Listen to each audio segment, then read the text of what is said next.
जय श्री राम दोस्तों। तो मैं आज की वीडियो में आपको ये बताऊंगा कि मैंने बीएससी के बाद कैसे अब ये सोचा कि मैं एमबीबीएस की तरफ बढ़ूं। क्या मैं ये ड्रॉप मुझे लेना चाहिए कि नहीं?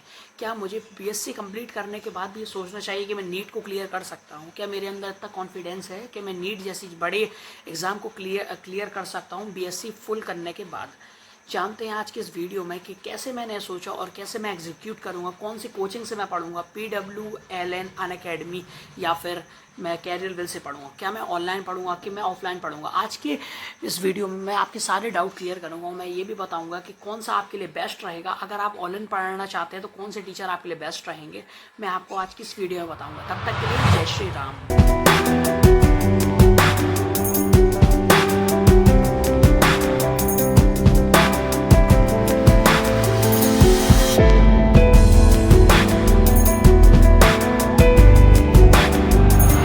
आप भी मेरी तरह एक ऐसे स्टूडेंट है जिसने बीएससी कंप्लीट कर लिया या फिर अपनी जो एजुकेशन है उसको यूजी कंप्लीट कर लिया, लेकिन अब आप सोच रहे हैं कि करियर में आप एमबीबीएस के लिए आगे बढ़े। मतलब एमबीबीएस के लिए कैसे आगे बढ़े, और आपको पढ़ना भी ऑनलाइन है, तो आप कौन सी कोचिंग से पढ़ सकते हैं? एक अफोर्डेबल प्राइस में एक अच्छे टीचर से पढ़ना ही यहाँ पे सबसे इंपॉर्टेंट माना जाता है, क्योंकि अफोर्डेबल प्राइस यहाँ पे सब कुछ होता है। क्योंकि अफोर्डेबल प्राइस में अगर आपको क्वालिटी एजुकेशन मिलती है तो आप अपने सिलेक्शन के बहुत करीब जाते हैं। मैं कौन से टीचरों से पढ़ूंगा ये भी इस वीडियो में जानेंगे, और मैं आपको ये भी बताऊंगा कि मैंने अलग सर और एमआर सर जैसे बड़े टीचरों का कैसे फ़ायदा उठाया, कि कैसे उनके सारे फ्री वीडियोस से भी अपनी काफ़ी जो सिलेबस उसको कंप्लीट किया। काफ़ी यूट्यूब के फ्री लेक्चरों के बारे में मैं आपको बताऊंगा। मुझे खुद में ही बहुत ज़्यादा कॉन्फिडेंस है कि मैं बीएससी के बाद अपने ये जो लेक्चर देख के, और काफ़ी सिलेबस मेरा कंप्लीट है, इसलिए मैं सोचा है कि मैंने जो सीबीटी मोड वाला एग्ज़ाम है उसकी तरफ मैं जाऊँ, क्योंकि मुझे यहाँ पे बहुत पर्सनली अपना सेल्फ कॉन्फिडेंस है और अच्छे से कॉन्फिडेंस है कि मैं इस एग्ज़ाम को क्लियर करके नीट में अच्छे मार्क्स में से सिलेक्शन लेके एमबीबीएस कॉलेज में सेलेक्ट होऊंगा और अच्छे से अच्छा कॉलेज यहाँ पे पाऊंगा। इसलिए मुझे सेल्फ कॉन्फिडेंस है और मेरा सिलेबस भी अच्छे से कंप्लीट है। इसलिए मैंने सोचा कि मैं इसकी तरफ अपना रुख करता हूँ कि मैं अगला जो अटैम्प्ट होगा उसको लूँगा और अच्छे मार्क्सों से सिलेक्शन की तरफ जाऊँगा। सबसे पहले अगर आप भी एक ऐसे स्टूडेंट है जिसने मतलब ड्रॉप लिया हुआ है और आप भी कंफ्यूज है मेरी तरह कि मैं कौन से बैच के लिए जाऊँ, पीडब्ल्यू के लिए जाऊँ कि अनअकैडमी के ऑनलाइन बैच या फिर एलएन या फिर करियर में, तो आप भी कमेंट करके मुझे ये बताइए कि आपने कौन से बैच को सोचा हुआ है कि मैं कौन से बैच को लूँगा या फिर लूँगी और अपनी सिलेक्शन की तरफ आगे बढ़ूँगी। क्योंकि यहाँ पे अगर आप कमेंट करते हैं और बताते हैं मुझे, तो मैं भी उस टॉपिक में या फिर उस बैच के लिए पर्सनली वीडियो बनाऊँगा कि कौन सा बैच ज़्यादा बेस्ट है आपके लिए, एलएन का बैच, करियर विल का बैच या फिर जो पीडब्ल्यू का बैच है वो, या फिर अनअकैडमी, कौन सा बैच आपके लिए बेस्ट रहेगा आप कमेंट करके बताइए। तब तक के लिए जय श्री राम। आपको जैसा कि पता है कि मैं जो ये ड्रॉप के लिए ये प्रिपरेशन शायद करने वाला हूँ, मैं काफ़ी टाइम से सोच रहा था कि रीनीट को दूँ या फिर 27 वाले पेपर। काफ़ी समय से इस चीज़ में कन्फ्यूज़ था कि मैं रीनीट की तरफ जाऊँ कि अपना जो अगला अटैम्प्ट है उसकी तरफ जाऊँ, क्योंकि अगले अटैम्प्ट में आपको पता है कंप्यूटर बेस होने वाला है पेपर, तो उसके लिए मेरी तैयारी कैसी रहेगी उसको मैं बताऊँगा। मैं आपको बताऊँगा कि मैं कौन से बैच को यहाँ पर प्रेफर करूँगा। तो सबसे पहले जानते हैं मैंने क्या किया था। सबसे पहले मैंने एलन कोटा से पढ़ा था। एलन कोटा की जो ऑफलाइन कोचिंग है मैंने वहाँ से पढ़ाई अपनी शुरू की थी, और उसी के साथ साथ मैंने पीडब्ल्यू ऑनलाइन का भी यहाँ पे रास्ता चुना था। एलन ऑफलाइन और पीडब्ल्यू ऑनलाइन में मैंने पीडब्ल्यू ऑनलाइन को ज़्यादा टाइम दिया। मैंने पीडब्ल्यू ऑनलाइन से अपने सारे बेसिक्स क्लियर किए, क्योंकि एलन ऑफलाइन जो होता है वहाँ पे भी बेसिक से पढ़ाते हैं, लेकिन ऑफलाइन में जो क्वेश्चन पूछने की कैपेबिलिटी होती है वो हर स्टूडेंट में नहीं होती। मैंने उतने अच्छे से वहाँ पे सस्टेन नहीं कर पाया कि मैं हर क्वेश्चन को डाउट सॉल्विंग में जाके अपना टाइम वेस्ट करके टीचरों से पूछ सकूँ। उस टाइम पे मैंने पीडब्ल्यू को अपना सहारा बनाया और पीडब्ल्यू के एमआर सर, अलग सर और विपिन सर जैसे टीचरों से पढ़ना शुरू किया। तब विपिन सर अल्फ़ा बैचों में पढ़ाया करते थे, लेकिन तब जो वहाँ पे बॉटनी की फैकल्टी थी वो थे एमडी सर, और एमडी सर के साथ साथ ये तब वहाँ पे जो बॉटनी के फैकल्टी थे वो तरुण सर थे, और एमडी सर वहाँ पे जूलॉजी की बेस्ट फैकल्टी माने जाते थे, और सर्विस सर फिजिकल केमिस्ट्री पढ़ाया करते थे। तो मैंने फिजिकल केमिस्ट्री उनसे पढ़ना शुरू किया, और मोहित सर से इनऑर्गेनिक, और ऑर्गेनिक मैंने पंकज सर से पढ़नी शुरू की, जिसके बाद मेरे कॉन्सेप्ट काफ़ी क्लियर हुए। अपने फर्स्ट अटैम्प्ट में मैंने अपने बेसिक्स पे बहुत ध्यान दिया, अच्छे से सारे बेसिक्स को कंप्लीट किया। देन उसके बाद मेरे कितने मार्क्स आए तो मैं आगे की वीडियोस में मैं आपको बताऊंगा।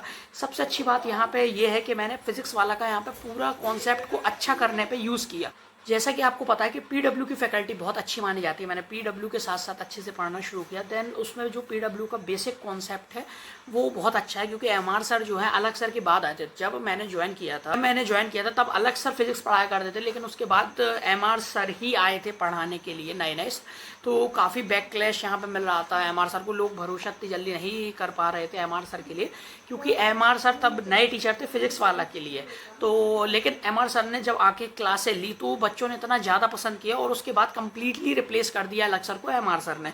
जिसके कारण जो कॉन्सेप्ट बिल्डिंग टेक्निक थी एमआर सर की वो बहुत अच्छी थी। मैंने एमआर सर से काफ़ी लेक्चर पढ़े हुए हैं, काफ़ी लाइव क्लासें देखी हुई है। एमआर सर का जो मतलब कंटेंट होता है बहुत अच्छा होता है। लेकिन जो 2025 का पेपर आया था उसमें एमआर सर ने कई दावे ऐसे किए थे कि उन्होंने एक लिस्ट दी थी कि ज़्यादातर क्वेश्चन उसी में से आएंगे, लेकिन ऐसा हुआ नहीं था। ज़्यादातर क्वेश्चन वहाँ से आए नहीं, और जो आए थे वो कई बच्चों से बन नहीं रहे थे। तो वहाँ पे काफ़ी बैकक्लैश यहाँ पे मिला एमआर सर को। लेकिन उसके बाद जो अभी 26 का पेपर हुआ था उसमें एमआर सर ने इतना अच्छा प्रिपरेशन कराया था सारे बच्चों का, कई एडवांस के क्वेश्चन भी कराए सर, जिससे काफ़ी बच्चों का यहाँ पे पीडब्ल्यू वालों का मैंने देखा है पेपर अच्छा गया था। लेकिन क्योंकि ईजी पेपर था इसलिए पेपर फिर से देना पड़ा रीनीट के लिए। तो रीनीट में भी मुझे लगता है कि एमआर सर का कॉन्सेप्ट काफ़ी काम आएगा। सबसे अच्छी बात यहाँ पे ये मानी जाती है कि एमआर सर के अलावा यहाँ पे विपिन सर भी आपको मिलते हैं इस साल। तो मैंने फिजिक्स वाला के अलावा सोचा है कि मैं अनअकैडमी से भी कंप्लीट कर सकता हूँ, क्योंकि अनअकैडमी जो है उसमें प्रतीक जैन सर हैं, और प्रतीक जैन सर के साथ साथ सी पहूजा मैम, गरिमा गोयल मैम, अजय कुमार सर और ऐसे कई टीचर हैं जिनको मैं पर्सनली जानता हूँ। मतलब मैंने कई उनके लेक्चर भी देखे हुए हैं, और कई मैं चैप्टर के लिए उन्हें ही प्रेफर करता हूँ। जैसे कि डायमेंशन के लिए प्रतीक सर को रेफर करता हूँ, दोस्तों को भी अपने, और खुद भी उन्हीं का देखता हूँ। जबकि जो सी पहूजा मैम है उनसे मैं काफ़ी बार रिवीजन करता हूँ। उनकी जो छोटे छोटे जो वीडियोस होते हैं उनसे काफ़ी मुझे हेल्प हो जाती है रिवीजन करने के लिए। तो यहाँ पे मैं काफ़ी कंफ्यूज था अभी तक कि मैं कौन सी कोचिंग की तरफ जाऊँ। मैं आगे की वीडियो में आपको बताऊंगा कि मैं अनअकैडमी पे जाता हूँ कि फिजिक्स वाला मैं एडमिशन लेता हूँ ऑनलाइन कोर्स के लिए।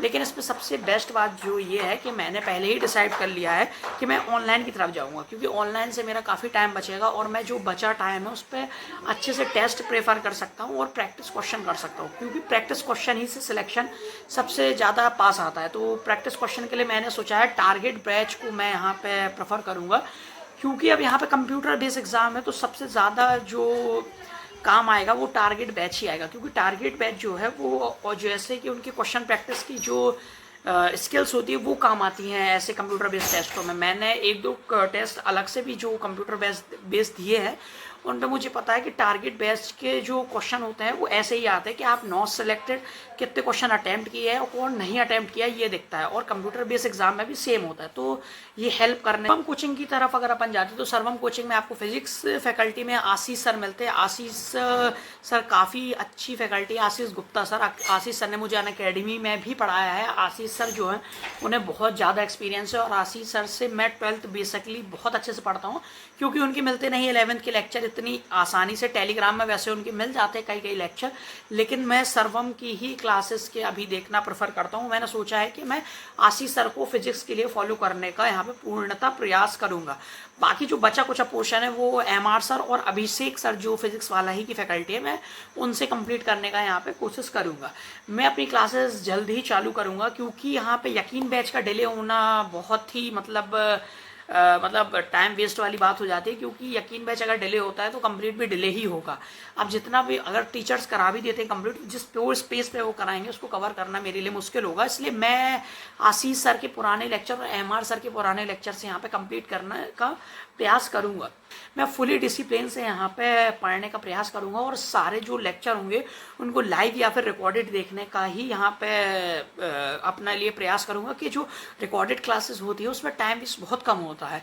और अभी क्योंकि जो डिले हो गए हैं यकीन बैच, उसके लिए मैंने सोचा है कि मैं पुराने जो एमआर सर के, मनीष राज सर के, अभिषेक सर के, बायोलॉजी को तो मैं लेट स्टार्ट करूंगा, लेकिन अभिषेक सर और एमआर सर के मैं जो लेक्चर होगा उनको मैं यहाँ से पढ़ना शुरू करूंगा। कैरियर विल भी एक आपके लिए अच्छा ऑप्शन हो सकता है। कैरियर विल ऑनलाइन में भी आपको कई अच्छे टीचर्स मिलेंगे, एक्सपीरियंस। मैंने पर्सनली ज़्यादा पढ़ा नहीं है तो मैं उतना रिकमेंड नहीं कर पाऊँगा। आप जैसा आपको अच्छा लगे आप वैसा कर सकते हैं। लेकिन एलन ऑनलाइन के भी मैंने कई लेक्चर देखे हुए हैं, वो भी बहुत अच्छी कोचिंग है। लेकिन मैं पर्सनली यहाँ पर PW और सर्वम की तरफ अभी जाऊँगा, क्योंकि आशीष सर से मुझे पढ़ना, और ऑर्गेनिक के लिए मैं योगेश जैन सर के लिए जाऊँगा, और इनऑर्गेनिक मैं मोहित सर से ही पढ़ना शुरू करूँगा। मैं पहले ऑर्गेनिक और इनऑर्गेनिक पर ज़्यादा ध्यान दूंगा, क्योंकि वो पोर्शन मेरा थोड़ी वीक है। इसलिए मैंने सोचा हुआ है कि मैं अभी से ही ऑर्गेनिक और इनऑर्गेनिक पर ध्यान देना और अच्छे से शुरू करूँगा। आपको पार्थ गोयल सर के भी कई लेक्चर दिख जाएंगे, कई उनके भी बैचेस चालू हुए हैं। मुझे पार्थ गोयल सर से ऐसा कुछ खास मेरा लेक्चर मैंने उनके देखे नहीं है, और जो उनकी बायो हैक बुक है उसका भी मैंने रिव्यू किया है, अगर आप चाहें तो देख सकते हैं। मैं आपको वीडियो का यहाँ पे लिंक लगा दूंगा। लेकिन जो बायो हैक जो बुक है वो तो बहुत अच्छी है, लेकिन पर्सनली मैंने उनकी ज़्यादा लेक्चर देखे नहीं हुई हैं। लेकिन पांडे सर जो है उन पर मुझे बहुत भरोसा है। पार्थ गोयल सर भी खुद एक MBBS स्टूडेंट रहे हैं, इसलिए पार्थ गोयल सर की भी आप लेक्चर देख सकते हैं। एक बार उस बैच को भी जाके देख सकते हैं कि वो बैच आपको समझ आ जाता है तो आप उसको ले सकते हैं। लेकिन मेरा तो उतना खास अभी पार्थ गोयल सर के बैच के प्रति है नहीं उत्साह। मैं PW के या फिर सर्वम की तरफ जाना चाहूँगा। सर्वम आपको उतना पता नहीं हुआ तो आप सर्वम ऑनलाइन देख सकते हैं। PW थोड़ी अफोर्डेबल हो जाता है, अफोर्डेबल के साथ साथ जो क्वालिटी ऑफ एजुकेशन है PW की बहुत ही अच्छी है। आप सबको ही पता है, इस साल भी जो विपिन सर है उन्होंने कितना मेहनत किया था। आखिरी दिनों में भी 10 डेज में जो बायोलॉजी कंप्लीट कराने का उनने काम किया था, मतलब कंप्लीट तो उतनी नहीं हो पाई थी, लेकिन उनने जो शुरू के लेक्चर्स लिए थे वो मैंने काफ़ी देखे थे लगातार, और बहुत अच्छे लेक्चर थे। अगर आप उसी को देख के रिवीजन करते तो बहुत ही अच्छा माना जाएगा। यहाँ पे रीनीट को मैं अभी उतना मतलब प्रियोरिटी पे रखे नहीं हूँ। रीनीट के अलावा मैं जो अगला अटैम्प्ट सीधा उसी पे ज़्यादा फोकस करने का प्रयास कर रहा हूँ, क्योंकि रीनीट में मुझे लगता है कि मेरा इतना अच्छा से अभी रिवीजन है कहाँ, क्योंकि मैंने उसके जो पेपर के बाद से रिवाइज उतना अच्छा किया नहीं है। सर बायोलॉजी के लिए मैंने विपिन सर और समाप्ति मैम ही को यहाँ पे चूज़ किया हुआ है, क्योंकि विपिन सर जो है वो बहुत ही अच्छे एजुकेटर है। उन्हें एक्सपीरियंस कितना भी हो, लेकिन जो उनका पढ़ाने का स्टाइल है वो बहुत ही अच्छा है। मेडिजी में पर्सनली बहुत टाइम से यूज़ कर रहा हूँ। ऑफलाइन सेंटर में भी अगर आप जाएंगे तो मेडिजी मिलेगी ही मिलेगी बायो की। कई ऑफलाइन सेंटरों में मेडिजी से ही पढ़ाया जाता है, और मेडिजी में जो लिखा हुआ है सर ने खुद एकदम हैंड राइटिंग नोट्स हैं, और बहुत अच्छे से हर लाइन कवर लगभग की हुई है। और सर ने खुद कहा है, विपिन सर ने, अगर आप NCERT जो पूरी पढ़ सकते हैं या फिर आप मेडिजी पढ़ सकते हैं, बराबर ही होता है, क्योंकि मेडिजी से भी कई डायरेक्ट क्वेश्चन मिल जाते हैं आपके मॉक टेस्टों में। मॉक टेस्टों के लिए मैं जो टारगेट बैच है उन्हीं के मॉक टेस्ट और PW के मॉक टेस्ट की तरफ अभी जाऊंगा। फिर देन मैं स्विच कर लूँगा दूसरी कोचिंग के लिए। अभी तो मैं शुरू में इन्हीं की कोचिंगों में जाऊंगा। पहले शुरू में मुझे कॉन्सेप्ट को बिल्ड करने पे यहाँ पे ज़्यादा फोकस करना है, क्योंकि कॉन्सेप्ट एक बार अच्छे से क्लियर होता है तो देन आपका सिलेक्शन बहुत ही ज़्यादा ईजिली हो जाता है। क्योंकि अगर आप फिजिक्स की तरफ जाएंगे या फिर फिजिकल केमिस्ट्री की तरफ जाएंगे, concept is the main thing. Amit Mahajan sir अगर आप जानते हैं फिजिकल केमिस्ट्री के लिए बहुत ही अच्छे टीचर हैं। अमित महाजन सर ने मतलब मुझे, एक तो वो पहली बात मोटिवेशन बहुत अच्छा देते हैं। अमित महाजन सर की अगर आप क्लास ले रहे हैं तो आप मोटिवेटेड तो वैसे भी रहेंगे, आपको पता ही नहीं चलेगा कि क्लास लाइव हो रही है कि रिकॉर्डेड, क्योंकि इतनी आराम से वो पढ़ाते हैं, इतने अच्छे से वो पढ़ाते हैं कि आपको लगेगा कि मतलब आप मूवी टाइप की देख रहे हैं। वो पढ़ाते जाएंगे, देन आपको बीच में कोई सीख देंगे, देन आपको कोई मीम्स बता देंगे। ज़्यादातर उनकी क्लास मीम्स ही के थ्रू चलती हैं, मीम्स उनकी क्लास के बीच बीच में चलते रहते हैं। और रोस्टिंग तो सर को बहुत अच्छी आती है। रोस्टिंग किंग अमित महाजन सर तो है ही हैं, तो अमित सर को तो सैल्यूट है ही है। उनके साथ साथ मैं फिजिकल के लिए सुधांशु सर को भी देखता हूँ। कई मैंने लेक्चर जो है वो सुधांशु सर ही के देखे हुए हैं। जैसे कि अगर मैं जो फिजिकल केमिस्ट्री का सॉल्यूशन वाला पार्ट है वो मैं सुधांशु ही सर का देखता हूँ। मोल कॉन्सेप्ट मैं अमित सर ही का देखता हूँ। तो वैसे कुछ टीचर है फिजिकल के, तो मुझे फिजिकल की उतनी दिक्कत है नहीं, क्योंकि मैं अमित सर और सुधांशु सर पर पूरा डिपेंडेंट हूँ। देन मैं रिवीजन के लिए जाता हूँ अलग सर की वो वाले लेक्चर जो उन्होंने उम्मीद में लिया थे। उम्मीद के लेक्चर बहुत ही अच्छे थे, बहुत ही ज़्यादा उन्होंने अच्छे से पढ़ाया हुआ था। फिजिक्स के ज़्यादातर कॉन्सेप्ट अगर आप उनको देखेंगे तो सारे PYQ तो कवर होंगे ही होंगे। उस लेक्चरों में सारे PYQ कवर है, मतलब अगर आप वो लेक्चर देखते हैं तो PYQ तो सॉल्व हो ही जाएंगे। साथ ही साथ रिवीजन बहुत अच्छा होता है, तो मैंने उससे भी कई बार रिवीजन किया हुआ है। देन मैं प्रचंड की सीरीज़ से भी करता हूँ रिवाइज़, और उम्मीद से तो रिवाइज़ करता हूँ, लेकिन इस बार मैं थोड़ी बैच के लिए और अपने नोट्सों से ज़्यादातर रिवाइज़ करने का प्रयास करूँगा।